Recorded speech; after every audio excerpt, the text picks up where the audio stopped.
What's up guys, welcome back to the channel, and today is another good day because we got our second custom PC build that we'll be doing for this channel, and I'm excited to take you guys, yes, you guys, on a journey with me in building it. We got an array of products here on the table.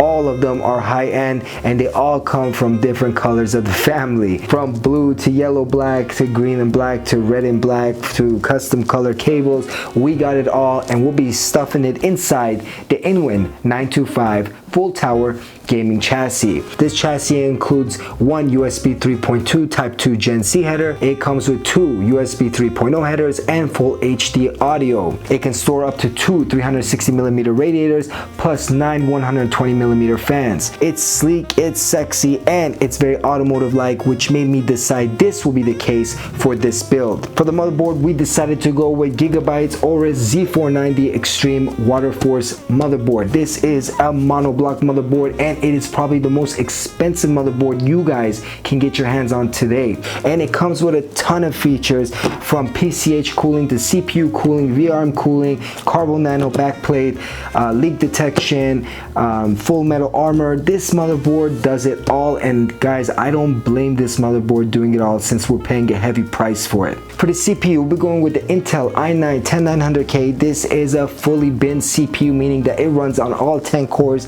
at 5.0 gigahertz, on 6 cores at 5.1 gigahertz, and on 2 cores at 5.2 gigahertz. For the graphics cards, we decided to hit up EVGA's RTX 2080 Ti's. Now this is in your average RTX 2080 Ti's, guys. This is for the Win 3, so you bet your bottom we'll be overclocking this to the maximum performance. For the memory, we decided to go with G.Skill's Trident Z Royale memories. This is a 32GB kit with a 3600 megahertz frequency, and it's got a CL timing of 14. To ensure all these products are running efficiently, I decided to go with Asus's ROG Thor 1200 watt platinum power supply. This is 80 plus rated platinum, which means all our components here will be running efficiently, and we can ensure they are not gonna underperform. It's got RGB and it's got an LED screen to view the wattage that's being used in this PC. For cooling, I went ahead and went with Corsair's QL120 RGB fans.